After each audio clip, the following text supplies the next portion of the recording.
Hi, y'all. This is Kristen Chenoweth. Hi, I'm Gloria Stefan. This is Sarah Bareilles. Hi, I'm Patty Lapone. This is Lin-Manuel Miranda. You're listening to the Broadway Podcast Network. There's a cat over here. There's a cat over there. And the wrong one died. And the wrong one died.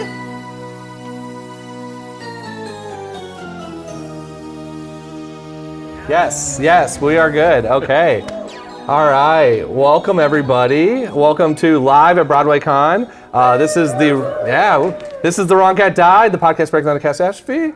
I am excited because for the past 2 months, I have been doing events with the Perelman Performing Arts Center production, Cats, the Jellicle Ball. We've done a bunch of episodes with the cast and the creative team, and I cannot be more thrilled to have the two choreographers here today, Omari Wiles and Arturo Lyons, to talk about the show, the choreography, the ballroom scene, and everything in between. So just to kind of set the stage, this is being recorded for the podcast, so we're gonna have the audio here. I'm gonna ask some questions. I would love for you all to ask some questions, so I'll open up at the end there as well. And then for anyone who wants to learn, the second half of this is going to be a workshop where, if you have seen on TikTok and Instagram and all kinds of social media, there's been a really, really cool stretch of choreography that they created that has gone viral, and they are going to teach you that. So I'm excited. I can't dance, so I hope some of you all can, and we'll learn that. So welcome, and thanks everyone for being here.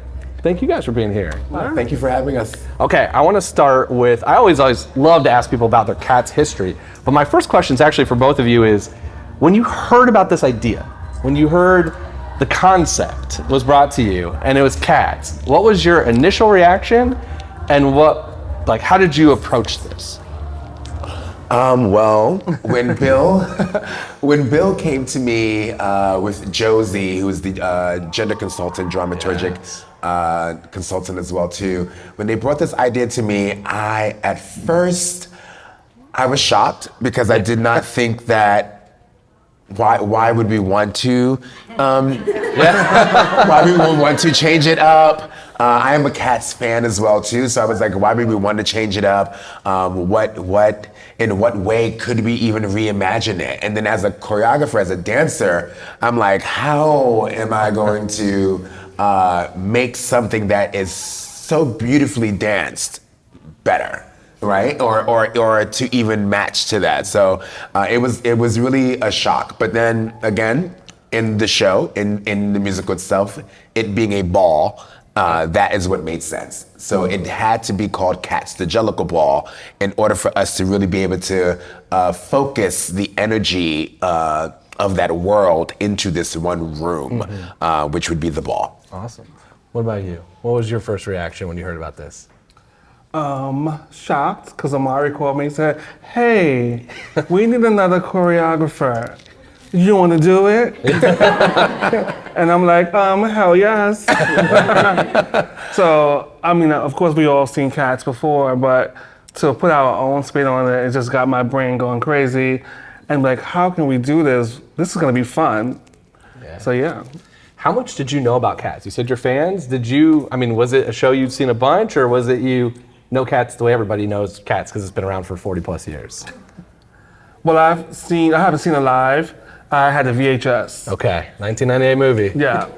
Okay, so you knew that. Did you dance it growing up, or did you? No, just for me, it was more of the costumes and the theatrics and the lights. I'm a big fan of those things. Okay. Loves the production. Loves to put on a production. For me, I mean, growing up in New York City, a lot of the public schools, they would take us out on field trips. I believe every year I had volunteered to go on the field trip to go see Cats. And for me, it was the dancing. That is what drew me to the show. I'm also a Leo, so thank you. So anything feline, I was like, perfect. Okay. So but that's what drew me to it. So my connection behind it. So I know you did workshops. This has been 2+ years to bring it to the stage. 4.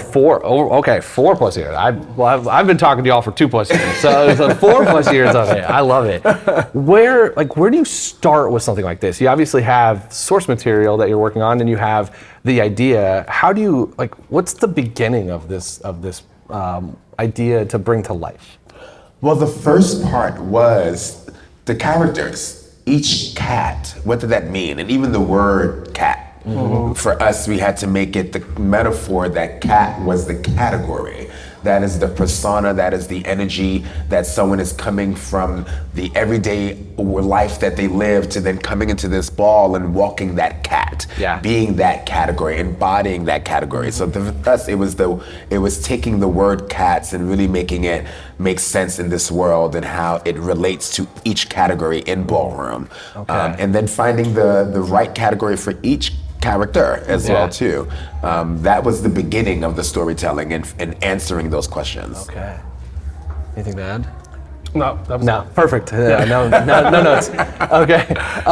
So I want to hear a little bit about obviously the cats that you watched the VHS and you went to see in field trips had Jillian Lynn, or even the more recent one had Andy Blinkby, or these are choreographers that are extremely well known. And how do you balance putting your spin on it, but also taking something that people know and from choreographers that are legends? I think just being truthful and honest to the score, because a lot of the score isn't changed. It's just some undertones under it. So we didn't change that, so it felt authentic to the show, and put our own spin on it choreography-wise. Yeah. Okay. Yeah, I mean, we wanted to give an O to the original form as well too, and a respect to it, but we also wanted to show how much technique is in voguing and how much technique is in the way that we express ourselves in this community, in the queer community. And so that was something that felt, again, like Arturo said, authentic. And again, like the score is not heavily changed. There are some beats that are added, some accents that are added, but we really wanted to make sure that we did not also challenge ourselves as choreographers, just like those choreographers challenged themselves to have to create a show, right, from this score. And the score is not easy. The score is not easy, but it was, that was the challenge. And I think if we didn't have that challenge, then it wouldn't be as great as it is. Yeah. So one thing that has been fun to hear from the cast, and has been what I've found fascinating to hear the differences, is you have some ballroom dancers that are with you, and you have some theater Broadway dancers with you. Tell me about teaching the voguing and that technique you talked about with the non-ballroom dancers, because I've heard a little bit they talked about how they were surprised at how much goes into it. Yeah. Every time we had a rehearsal, they had an extra rehearsal. We had a workshop before rehearsal. They had to train in voguing before they started the actual choreography, just so they understand the technique and everything that goes into it. Okay. Yeah, it was like the Jellicle School. Voguing school. Jellicle School of Girls. Yes, that's what it was giving. Very that. It was not also, just like any actor, they have to, it's method acting, right? You have to be a part of it. You can't just say, oh, here's my character, here's the role, be it. So, myself, Arturo, and our assistant, Shireen Rahimi, together we made sure that they had the right information and training to be able to do it, especially with the time that we were given as well too. It was like, all right, we have this much information, but we have to find a way to teach it to you that also feels authentic and real for you. So then when you are acting, when you are dancing, it doesn't feel forced. And not everyone in the show needed to be a perfect voguer or a perfect dancer, but you needed to be able to understand the groove, the theatrics, the drama, right, of it. You needed to be able to embody what that was. So it was beautiful to see the marriage of both worlds. Yeah. So that's, I think, a great segue into the next question, which is we're at BroadwayCon. So this is a group of people more on the Broadway, I would assume, side of things and the ballroom side of things. So what do you hope people learn about the ballroom community, or do they need to know about the ballroom community when they go see this? If they have opportunity to still go see it, it's still running here, or you've seen it. What's kind of the hope with the ballroom? Like, what's this audience need to know from the ballroom culture to enhance and amplify the experience? Well, I can tell you this. The directors, Jalen and Bill, and the creative team have done such a great job that you don't even have to have much knowledge to come into the Jellicle Ball to know what's going on. We have really painted out the picture very clear, whether it is through the music, through the costume, through the storyline, through the projections that you see on the wall as well too. But I always do encourage people to do your research a little bit, you know what I'm saying, and look into ballroom culture, documentaries like Paris is Burning, or How Do I Look, or the Kiki documentary, or just going on YouTube and watching some of the balls that you see.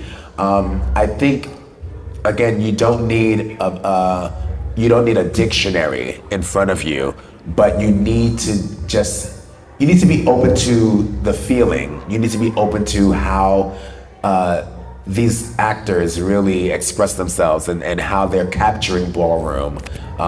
Because again, like at a ball, we wouldn't just burst out into song and dance, right? But in this world, I feel like those moments of bursting out into song and dance is also this imagination world that exists in all of us. You know how many days and how many times I walk down the block thinking and dancing to my own theme song? You know what I'm saying? Like, that happens. I'm not gonna sit and sing out to the world, but in my heart, in my mind, I feel like that's what musical theater does and allows us to do. Yeah, I think once you are open, as you come in, you will leave feeling free, because the show allows so much to come into you, and you'll leave feeling Jellicle. Okay. You'll leave feeling like, oh wow, now I need to go to a real ball. Because if this isn't any indication of what it's like, I need to go. Yeah. By show of hands, I see some playbills. Who's seen this production yet? Most. All right. Come on, y'all. There you Yes. go. Okay. Then I definitely gotta make sure we leave time for questions. So let me ask you some rapid fire, and then we're gonna open up to you all. I want to hear questions from the audience. So, okay. So if you could play one cat, who do you want to go on as? Rapid fire, McCavity. McCavity. Yeah. Okay. Our McCavity. Yeah.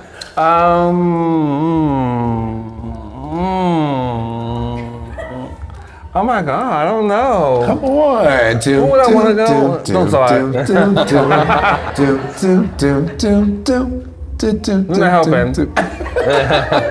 I would say maybe Mustapheles. Oh, yes. Yeah. Okay. Magical. I'm gonna say, performers aside, character-wise, which cats do you vibe with most, and which cats do you not want to hang out with? McCavity I vibe with the most. Okay. Because McCavity in this show is so extra and so funny. I would have to hang out with him as McCavity all the time, because I know it's going to be so much fun. And who I wouldn't vibe with is maybe Gus. Gus, okay. Gus is so quiet. It's so old. Like, Gus, come on. Yeah. Okay, for me, oh my God. This is why we work so well together. Okay, so when I would vibe with, the cat that I would vibe with the most, oh my gosh. Okay, I would probably say Jenny Annie Dodds. Yes, because we would sit and sit and sit and sit and have a kiki of a time. So I know, mother, father vibe, I'm like Father Dots. Okay. Yeah. And then, oh my God, a cat that I could not.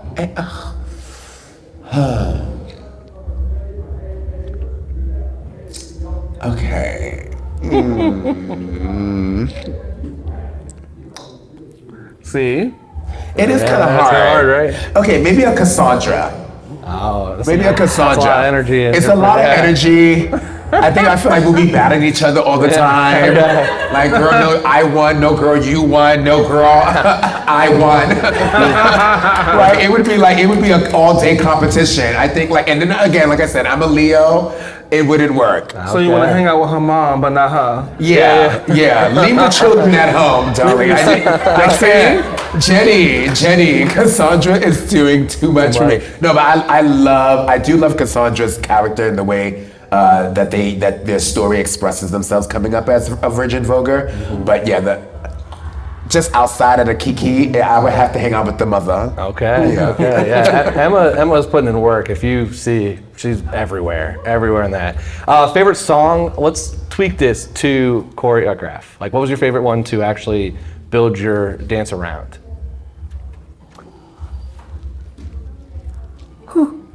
I would say Victoria solo. Okay. Yes. Oh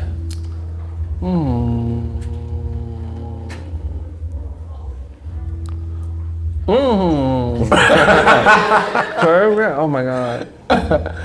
It's so hard, right? I mean, they're all so good. We did such a great job, Arturo. Probably Jellicle songs. Jellicle, yeah. And my favorite song to listen to is Naming the Cats.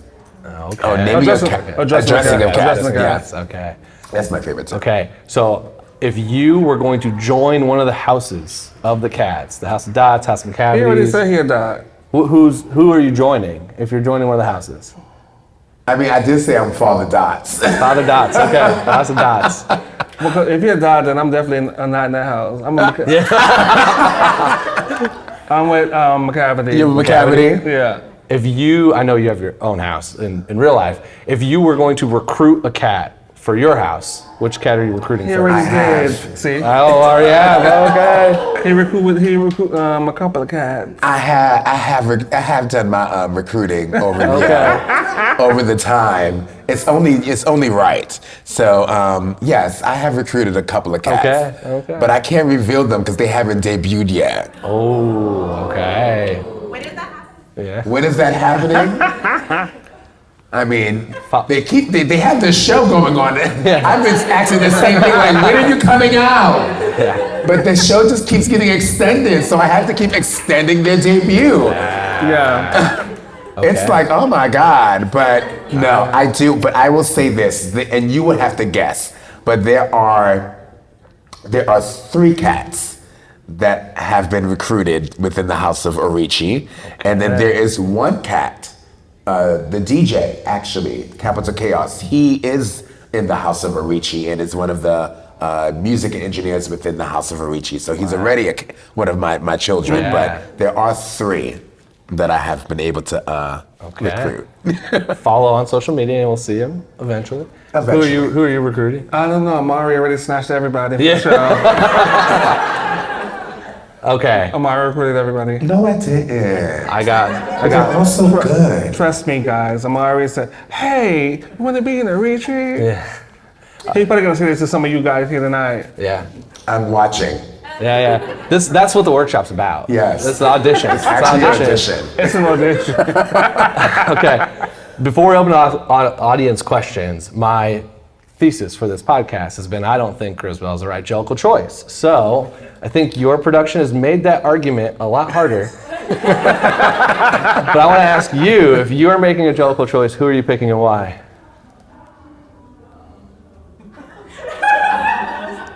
Okay, no, seriously, because we really did make it we made it hard. Like with Isabella, everyone for years, even myself when I watched Cats the original, I was like, why Isabella? I was like, what? I was like, why not Gus?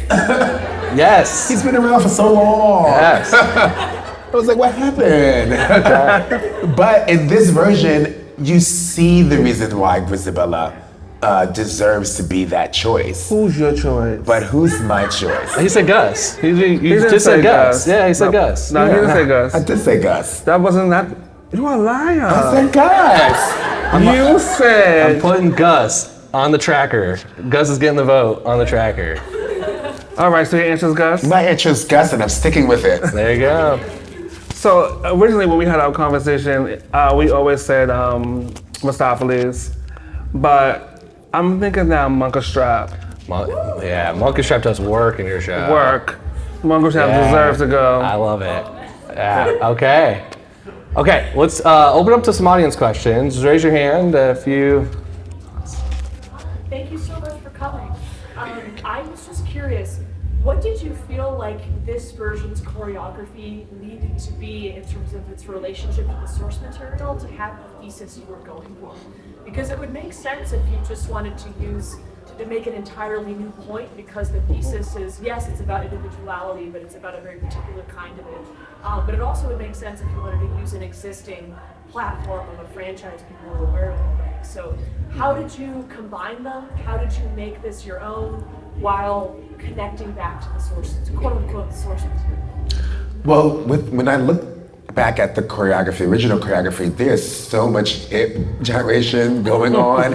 It just was like, okay, well, we got that in catwalks, we got that in ballroom. Let your hips do the talking, let your legs do the walking. So it made sense to think about the choreography being queer in the nightlife of what that is. And if a ball happens in the middle of the night into the wee hours of the morning, then that feeling felt right. There was a lot of disco influence as well too, because of the era of ballroom that we were kind of depicting as well. So it was that connection, and that seeing that in the original, it felt right to be able to do that, as well as some street jazz components, because there was a lot of jazz influence within the original as well too.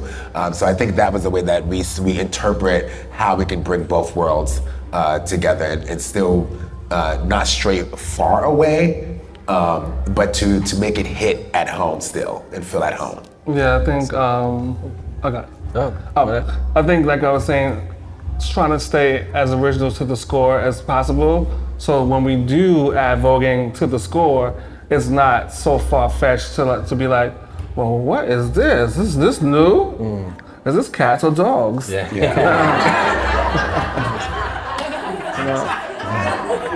All right.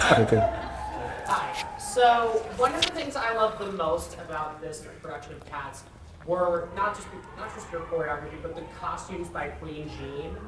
Could you talk a little bit about how the costumes in some ways in the choreography and the costumes kind of work together? With those, how your collaboration with Queen Jean work together in some ways?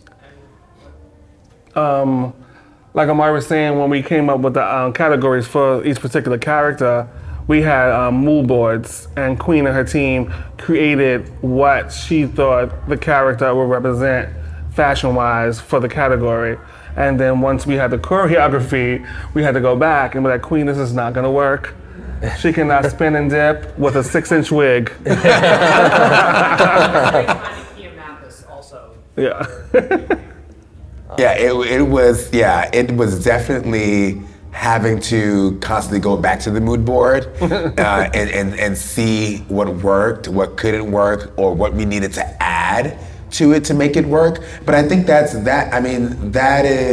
happens all the time in theater and dance. We have to adjust or pick a different fabric in order to be able to have the elasticity or stretch that we needed to have. But Queen Jean and her team did an amazing job just picking out keeping the colors bright, keeping that as well too, but also still having those feline nuances throughout the costume design as well too, which made it easy for us to be able to play into their characters more when it came to dancing and to choreography.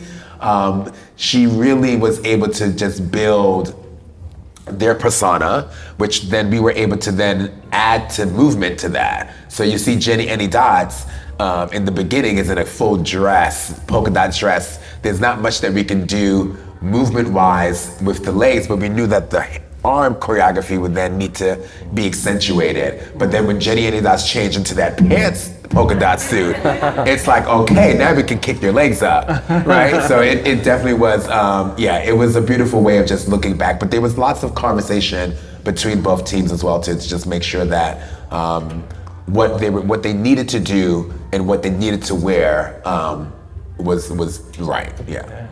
Awesome.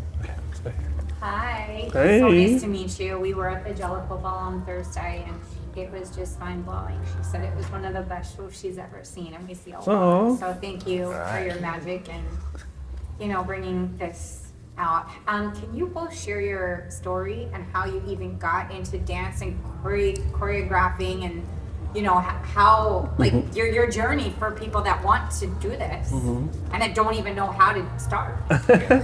Well, I started, I was always a dancer as a kid, but then I started dancing with a dance team. And then from the dance team, we started learning ballroom moves in our dances.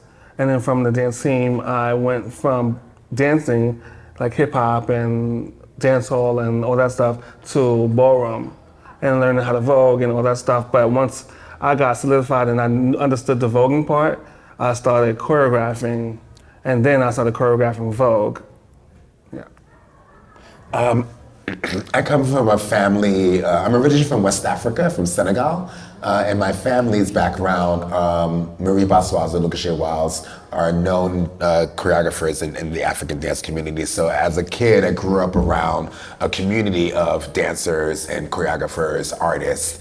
So that always inspired me to want to be center stage, but also watching my parents be directors and creators, that also made me want to be behind the scenes as well too, and be a director, be a choreographer, and not always be on stage. It took a lot of training, a lot of not just training in institutions, but training like Arturo said, like being in the streets, being a street performer.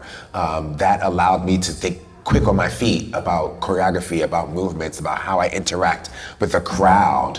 But then, wanting to take it more seriously as a profession, as a career, I needed to, develop my technique more and then start to brand myself not only as an African dancer and not only as the son of these African pioneers, but I changed my name, not changed it, but I started to go by Omari instead of Usman in order to step away from the shadow of my mom and dad and be myself and kind of claim my own career, which that's when I fell in love with like hip hop and house. And when I found voguing in 2004, that changed my entire life. It made me more confident and more sure of who I am, the many sides of me, and then that's what kind of gave me the inspiration and the force to push forward within this career. And how did you get your first break? Like your first big thing, like professional? You just said George, that's the thing. Like who found you? Well,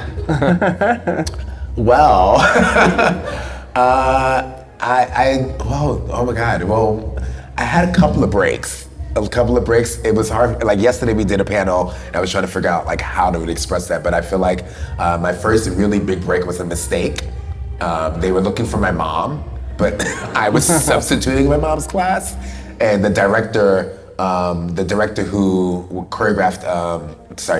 directed John Legend's music video, Made to Love, came and asked me to be a consultant for the video. So I got to work with John Legend and the models on the video and consult them on movement. And that was the first time that I got to work with an artist that big. From there, I went down the line of a lot of J's. So it went from John Legend to Jennifer Hudson to Jadena to then Janet Jackson. So then it kind of trickled its way, but it was a lot of work and no agent, just all hard work, just kind of me, myself, and I. Yeah, agency didn't happen to this year. Yeah, I just got signed to an agency this year, so.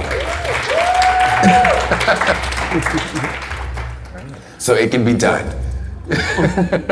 I mean, I wouldn't say, like Omari said, my first break, but it was the big break, was I was choreographing for an urban burlesque company, and Tanisha Scott came in, and because of the choreography I did, she asked me to choreograph Conscience music video. She was like a dancehall artist, and then from there, doing like little things here and there. But I think the biggest break was Madonna's tour I did this year. We were there. Yeah. Choreography was insane. It was unreal. Thank you. Yeah. So I think that was maybe the biggest thing besides cats. All right. I want to be mindful because I know we want to do the workshop. So how can people stay in touch with you on social media and keep up with everything you're doing? My IG is Omari_Wiles. You can check me out there. And from there, on my bio, my Ballroom House IG is there, as well as my dance company, Les Ballet Afrique. Omari, OMARI_Wiles, WILES. Right. And my IG is Arturo, ARTURO_THA, like the, engineer. Yeah. Awesome. Okay, so for everyone that's listening on the podcast, thank you for listening. I appreciate you can follow me at The Wrong Cat Died everywhere, and the website's thewrongcatdied.com. We're gonna take, I think, 1 minute to figure out sound, and then we're gonna go, for anybody who wants to, I'm gonna clarify this. If you want to participate, it's totally optional. They're gonna teach us how to do the catwalk. How do you Jellicle cat. For anybody who wants to learn, and you're gonna hear that song over and over and over again as we learn it. For anybody who wants to participate, we're gonna go to the back. It's not hard. They both claim that all of us can do it. Yes. I mean, you have two great teachers here, so trust me, y'all can do this. It will be nice and easy. You got the vocals from the cast as well too, so it's gonna be a sleigh, okay? All right, so we'll meet anybody that wants to participate in the back. To the back of the runway, please.